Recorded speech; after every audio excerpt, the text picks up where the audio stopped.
Le format, vous voulez dire? Ouais. Pour plein de raisons. En fait, la raison, la première raison, elle était artistique. Ça veut dire que Quand même. La première raison, elle était artistique, c'est parce que, comme je savais qu'on avait 3 histoires, et il fallait que je trouve un lien assez fort. Donc ça peut passer par le noir et blanc. Moi, j'avais fait un film à sketch comme ça. J'ai toujours rêvé d'être un hamster qui avait déjà ce cadrage. Vous posez une question, faites des photos. Et donc, voilà, ça c'était un peu la première raison. Ensuite, cette banlieue, elle est très verticale. Donc, je savais qu'on aurait aussi des patines sur les murs, qu'on tournerait dans des espaces très restreints. Alors, il fallait un format fort. Tourner en scope dans des espaces très restreints, c'est compliqué parce qu'on est très vite en gros plan et ça marchait pas. Et puis ce format, il a quelque chose de poétique, je trouve. Il force à cadrer, il force à faire un peu attention. Comment on travaille un casting aussi varié avec des peut-être qu'on connaît, peut-être qu'on connaît pas, et comment on travaille l'alchimie entre ces tandems presque. C'est assez marrant moi de travailler avec les acteurs sur ce film parce que je leur ai très peu parlé en fait. C'est presque un truc que j'ai appris doucement très peu. J'ai plutôt tendance à les encourager. Ils savent, là j'avais vraiment de grands acteurs, quoi, des pointures. Donc ils savent à peu près comment ce qu'il y a à faire et de les encourager dans leur... Moi je pense qu'un grand acteur c'est quelqu'un qui a de l'imagination. Alors j'avais envie de plutôt les encourager à en avoir encore plus. Ils sont tous très différents. C'est un film qui parle beaucoup du langage, en tout cas de la perte du langage. Donc Gustave, c'est une montagne timide, quoi. Dans la vie, il est vraiment très timide. En plus, il ne voit plus, alors il est encore plus timide qu'avant. Valéria, elle a vraiment un truc avec l'expression qui est particulier, quoi. Donc déjà, c'était intéressant. Puis moi, j'avais fait un truc un peu pervers, c'est qu'ils ne s'étaient pas rencontrés avant, les acteurs. Donc ils se sont vraiment rencontrés sur le moment. Huppert, moi, je rêvais de tourner avec elle. C'est pas la peine de lui faire de longs discours. Déjà, sa présence dans cette cité, c'était quelque chose d'étonnant, qui démarquait un peu... mon fils, je le connais bien, et il a fait un travail prodigieux. Il a vraiment cherché, à un moment donné, il a vraiment travaillé beaucoup, pas à apprendre son texte, quoi. Ça, il a réglé ça en 2 jours, mais il essayait vraiment de trouver le personnage jusqu'à un moment donné. Il m'a dit un truc un jour merveilleux, il m'a dit en fait, il s'ennuie, quoi, il attend que le temps passe. Voilà, je dis, bah, c'est ça, t'as tout compris. Il attend que le temps passe. Et il a vraiment travaillé avec Huppert. Ensuite, Michael Pitt, moi je parle très mal anglais, lui il parle très mal français, donc on était vraiment dans un dialogue de moi Tarzan, toi Jane, quoi. Donc c'était vraiment ça, et puis il est très inspiré. C'est des gens que je connaissais assez bien, et Tassadit, c'était son premier film, Madame Amida. J'avais vu quelques personnes, et elle jouait vraiment, mais merveilleusement faux. Je sais pas comment dire, elle avait ce truc qui faisait que... Et puis, d'ailleurs, c'est assez marrant parce qu'elle était un peu impressionnée sur le plateau, et au bout de 3-4 jours, je lui ai demandé ce qu'elle faisait dans la vie, quoi. Elle est à la retraite maintenant, et elle était prof d'anglais. Alors elle comprenait très bien. Alors je lui ai dit, t'es une grande actrice, parce que vraiment, moi j'avais l'impression que tu comprenais rien, tout ce qu'elle dit. Voilà. J'ai très peu parlé aux acteurs sur ce film-là. Vraiment, je les ai laissés un peu faire, voir un peu comment eux voyaient les choses, et souvent ils les voyaient bien. Et moi j'essayais qu'ils les voient encore un peu mieux, quoi.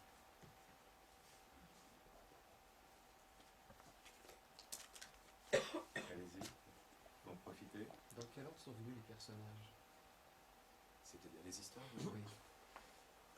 En fait, c'est tiré d'un bouquin que j'ai écrit, qui est Les Chroniques de la Salle. Il y a 2 histoires sur les 3 qui sont tirées des livres, qui sont Stalkovitch, dans Fauteuil roulant, et L'Astronaute. Celle de Huppert et de Jules, on l'a écrite pour le film. Je sais pas, j'avais l'impression que le personnage de Gustave pouvait être un bon guide dans cette banlieue, qu'on pouvait s'appuyer sur lui, c'est-à-dire démarrer cette histoire ce film sur une petite histoire d'avarice, d'un type qui allait payer son avarice, et que tout ça allait ouvrir sur le reste, puisque lui allait devoir sortir en fait.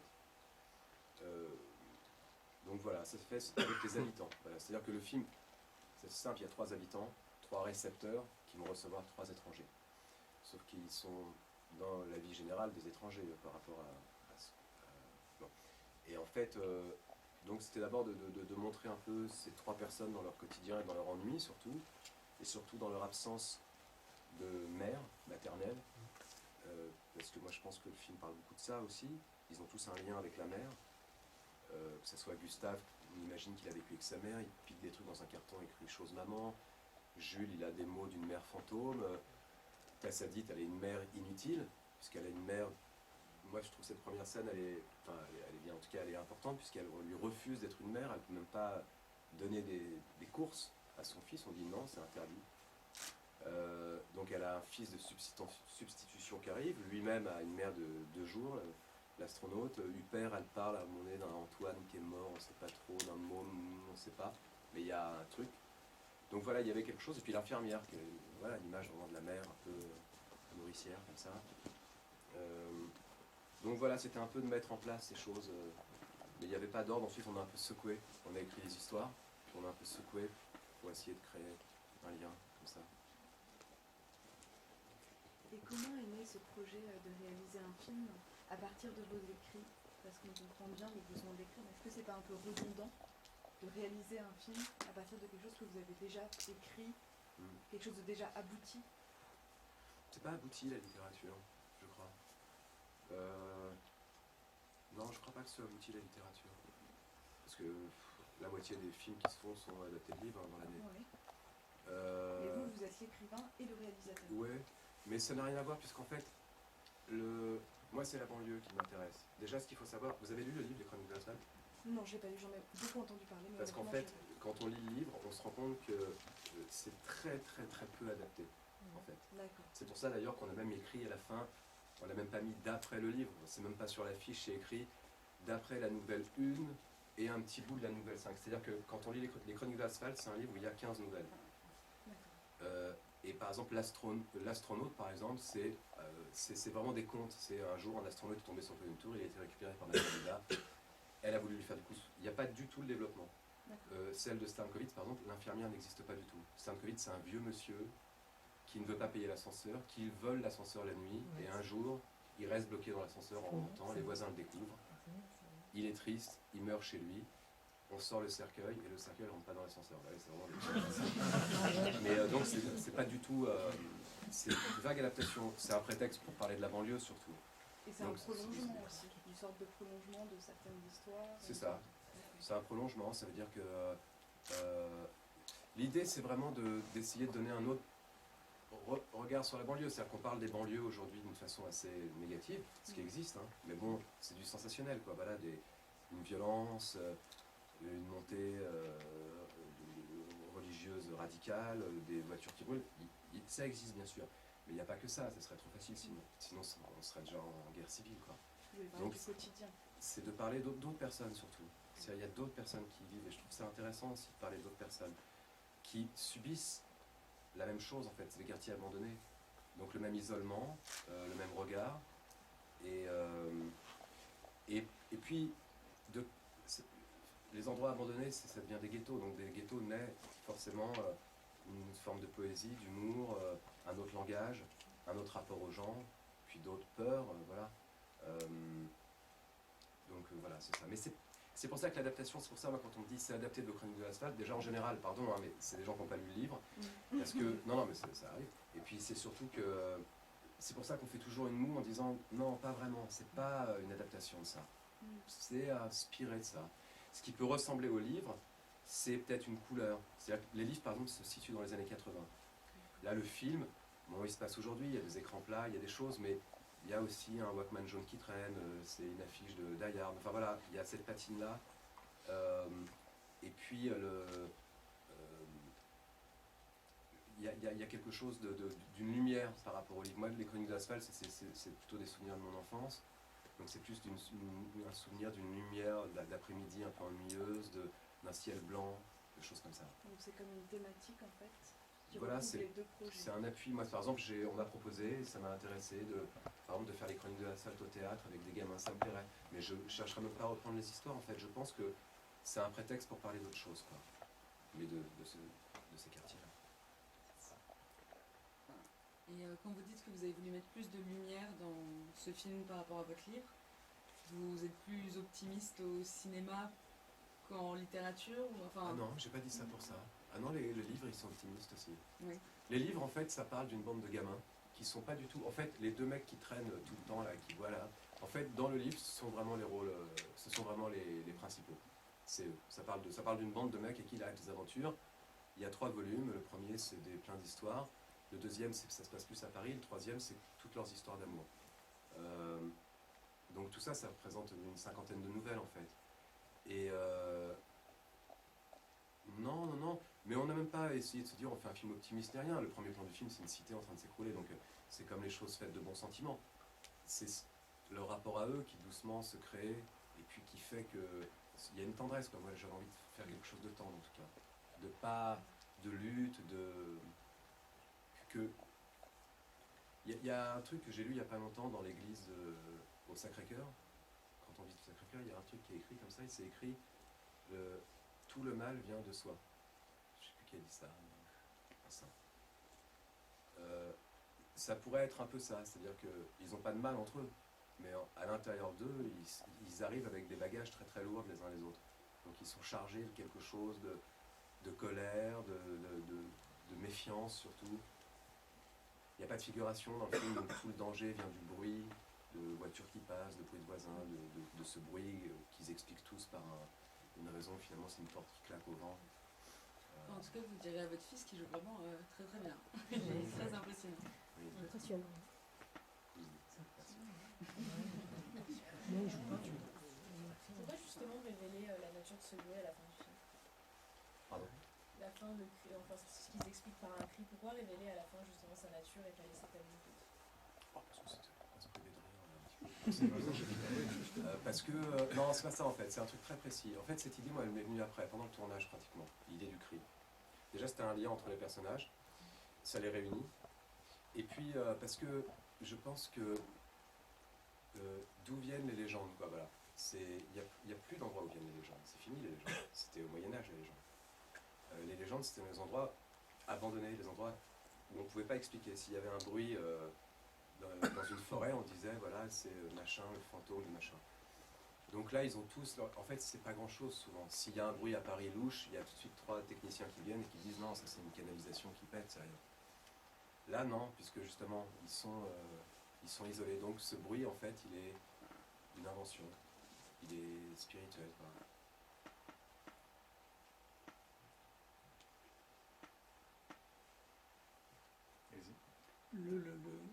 Parler de la banlieue, le lieu de tournage est quand même très particulier. Vous saviez tout de suite où vous alliez tourner ou ça a été une recherche compliquée? Non, c'était compliqué. On a cherché longtemps. On a... ça dépend en fait, il y avait 3 façons où on avait plein d'argent, on aurait tourné en studio. C'était pas le cas. Ou alors on a visité des cités habitées, mais on aurait dérangé les gens et puis eux nous auraient dérangé aussi. Donc c'était pas possible parce qu'il fallait quand même c'est compliqué une équipe de tournage, puis là on investissait vraiment le lieu. Donc on a décidé de trouver un lieu qui allait être détruit. On en a vu quelques-uns. Celui-là n'était pas ce que j'avais imaginé, puisque j'imaginais plus une tour justement, là c'est plus une barre.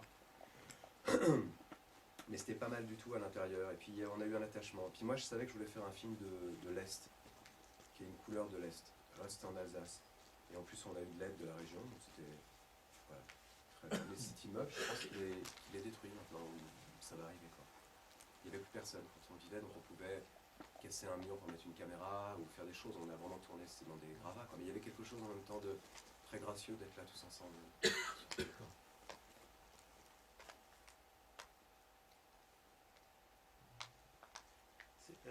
J'avais 2 questions en fait. La première question c'était quand vous disiez que c'était un film sur le langage, enfin un peu au départ. C'est aussi un film sur la rencontre, sur des gens qui se rencontrent et qui apprennent à se connaître. Et je voulais savoir du coup si c'était un peu ça la thématique, ou si c'était une thématique voulue, ou si c'était juste parce qu'il faut bien qu'il y ait des personnages qui se croisent. Et la deuxième chose que je voulais vous demander, c'était par rapport au rapport entre la réalité et la fiction. Est-ce qu'il y avait une volonté de un peu enchanter un réel triste ou un truc comme ça? Je comprends ce que vous dites. Les rencontres, oui, elles étaient forcées. C'est un film là-dessus, de toute façon. C'est un film sur des gens qui se rencontrent. Bien sûr, ils se rencontrent sans être très sympathiques même, parce qu'ils mettent du temps à être plutôt sympathiques. Ils viennent d'endroits différents, des univers très différents. Ils ont rien, vraiment rien pour se rencontrer. Peut-être Gustave et l'infirmière, et encore. Mais le môme et l'actrice, vraiment que dalle. L'astronaute et la dame arabe, rien à voir. Donc c'était un peu... Il y a un côté...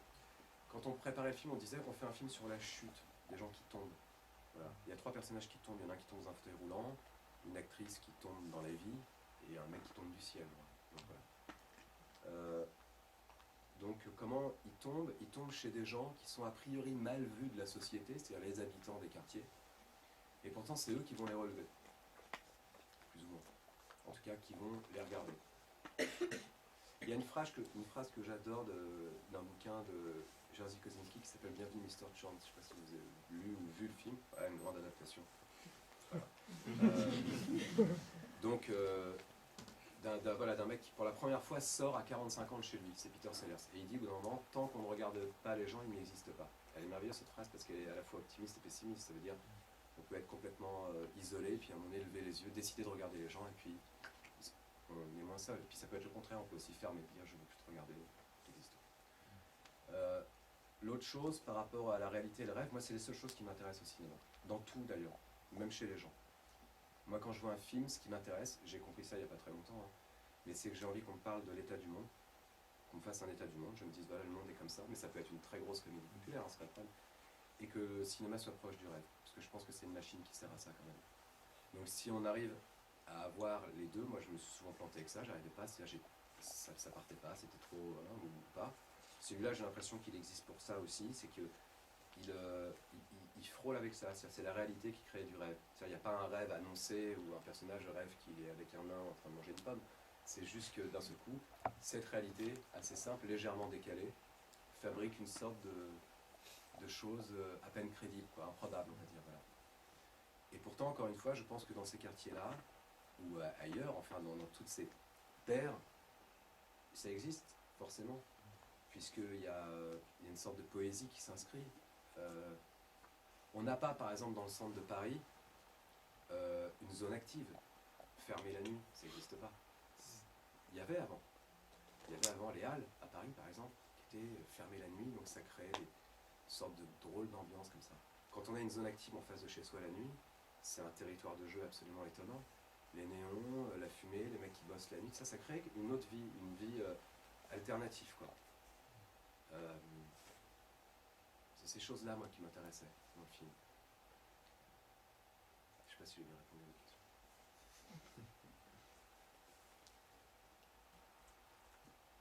Allez-y, hein, soyez pas timide.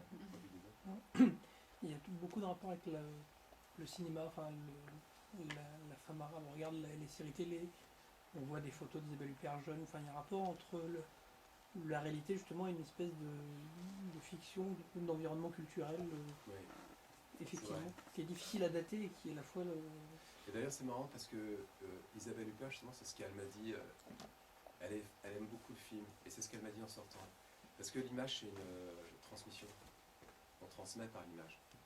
Et l'image est forte en banlieue, parce que l'image, ça comble l'ennui aussi. La télévision, les films. C'est vrai, ils ont tous à un moment donné un appareil photo dans la main, une caméra ou quelque chose. C'est aussi un bouclier. Les Jules et Gustave s'en servent vraiment comme d'un bouclier. Ces deux moments, ces deux scènes de fin qui sont presque collées, elles servent à ça. C'est-à-dire Jules qui ne baisse pas sa caméra pendant qu'elle lui parle de la mer qui doit toucher lui, et Gustave qui se protège d'elle dans un appareil photo sans pellicule pour lui dire 2-3 trucs, quoi. C'est vrai qu'on est un peu fort derrière une caméra.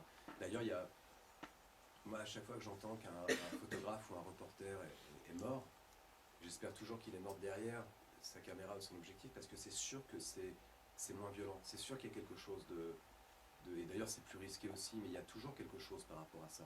Les grands photographes de guerre, ils en mouraient beaucoup parce que les mecs n'avaient pas la même réalité face au danger. Ça a quelque chose ça pousse à aller plus loin, quoi, voilà. Donc ouais, et puis ouais, bien sûr, les photos, et puis c'est un acte de timidité, quoi, de regarder des photos, de se montrer des photos, c'est vrai qu'il y a beaucoup de ça dans le film. Ouais.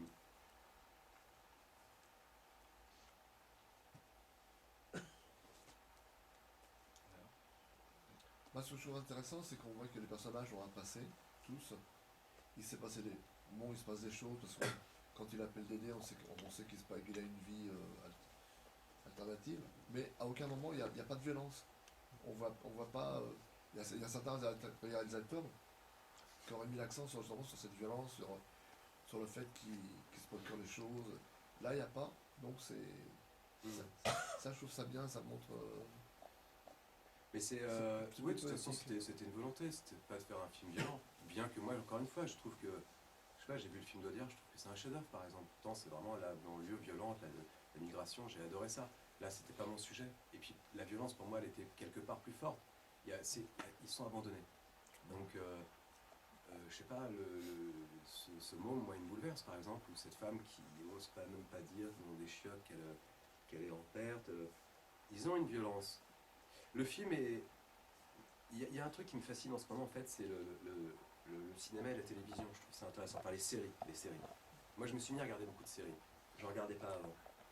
Et d'un seul coup, j'ai flippé parce que j'ai vraiment vu des grands trucs, quoi. J'ai vu des trucs en me disant, putain, je sais pas, j'ai vu Fargo, j'ai trouvé ça absolument incroyable. J'ai vu Gomorrah, j'ai trouvé ça absolument incroyable. Et en fait, d'un seul coup, je me dis, toutes les grandes séries que je suis en train de voir sont adaptées de grands films.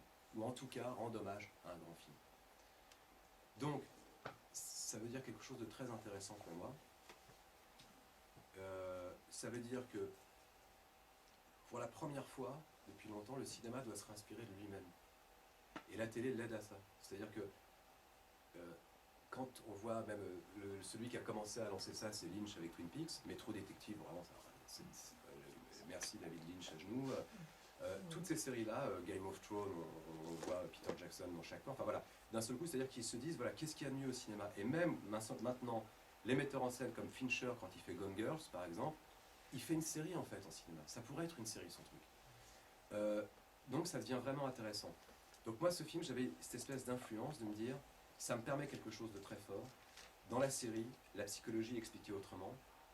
On n'a pas de transition, on n'a plus de mecs qui mettent 2 heures à rentrer. Avant, il y avait un truc comme ça, il fallait faire des stock shots, montrer l'immeuble, revenir. Le mec, il y avait vraiment une sorte de ralentissement. Ça a accéléré les choses. Alors moi, je dis pas, je veux que le cinéma vive.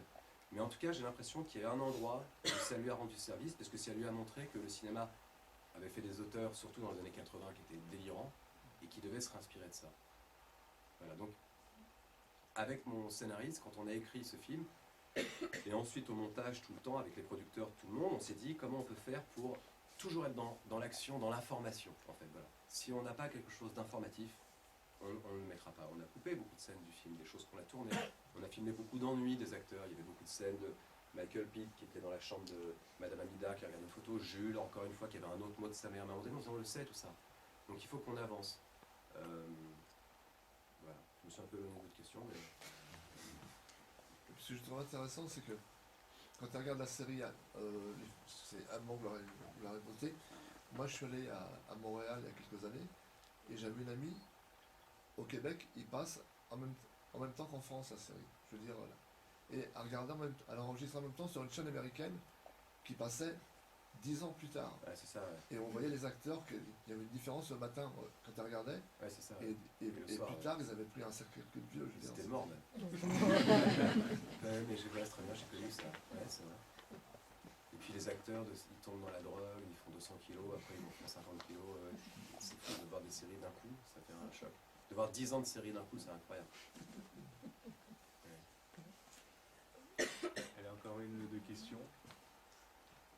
Une question presque mutuelle, ça fait quoi de faire tourner son fils? Comment on travaille sur un plateau avec son fils?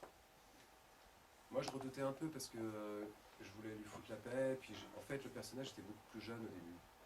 Donc je pensais pas à lui, et puis un des producteurs a insisté à un moment donné quand j'ai décidé de vieillir un peu. J'étais pas trop pour, franchement. Parce que, je sais pas, c'était une responsabilité. Moi, je disais, si on fait un navet, pour lui, c'est terrible. Il a en plus un petit peu envie de devenir acteur, même un peu avant ça. Il prend des cours de théâtre, enfin, il fait ses études, mais bon, voilà, quoi. Je voulais plutôt lui foutre la paix, lui dire, je veux pas... Bon. Et on a fait des essais vraiment catastrophiques. C'est ma fille qui filmait avec un téléphone, elle a 8 ans, pour lui c'était atroce. Il était merveilleux, vraiment merveilleux. Il a travaillé. S'il a on dit souvent les enfants de la balle, tout ça. Là, je sais pas. Lui, il vient d'une belle famille, Jules. Ça fait son grand-père, sa mère, moi. Il a connu les plateaux tout petits. Il a surtout vu des gens qui travaillaient beaucoup, parce qu'on travaille beaucoup. Moi, je travaille tout le temps. Son grand-père, Jean-Louis, c'est un mec qui a un respect pour son métier qui est époustouflant, qui a une humilité époustouflante. Sa mère l'avait aussi. Et en fait, donc il a compris surtout qu'il fallait qu'il bosse très fort. Alors il a travaillé. À partir du moment où il a travaillé, c'est très bien. Bien sûr qu'on peut avoir peur, on peut se dire, c'est quelqu'un que j'aime, je vais être plus exigeant, plus dur, ou au contraire, je vais pas oser lui dire. Mais ça s'est pas produit. C'était très doux, j'étais heureux qu'il soit là, surtout. Et puis surtout, il était bon, il était très bon tout de suite. Et puis on le trouvait tous très bons. C'était pas facile pour lui, parce que moi, mon équipe, je travaillais avec eux depuis 20 ans. Il les a connus à la naissance. La première scène, c'est celle du film, il était en slip avec une paire. Il faut le faire, quoi. Je veux dire, c'est pas facile. Moi-même, je serais un peu. Lui, il a fait le truc en se disant, voilà, je vais le faire. Mais il est très sérieux. Hein. Il a d'autres propositions depuis. Il veut pareil, il veut prendre son temps. Voilà, quoi. Il n'est pas du tout. Pour le moment, il a la vie d'un jeune garçon qui ne sait pas encore trop ce qu'il veut faire.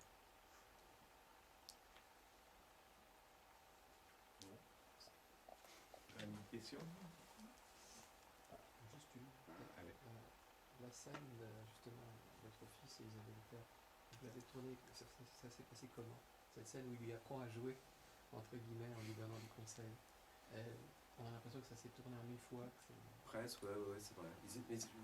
On a très peu fait de prise avec eux. Bah, comme c'est là. C'est-à-dire, tu te mets là, et puis là, il s'est mis contre le mur, on a fait un chant contre chant. Il fallait que ce soit très simple. À ce moment-là, c'était pas la peine de faire le malin.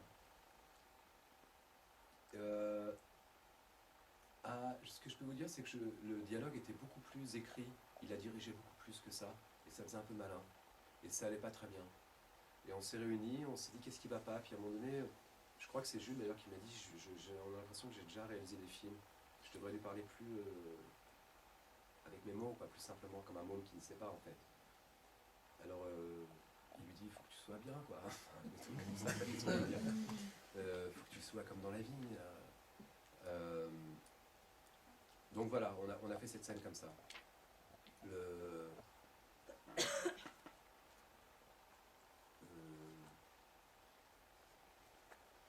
père, elle a lâché à un moment donné. Vraiment, moi je lui ai rien dit, elle a joué, surjoué comme ça, et puis à un moment donné, elle avait tout pigé, elle avait tout compris. Donc c'était très simple à faire. Ils étaient bien, les acteurs, quoi. Quand les acteurs sont bien, c'est facile. Le sentiment que ça donne. Vous avez envie de fumer, hein.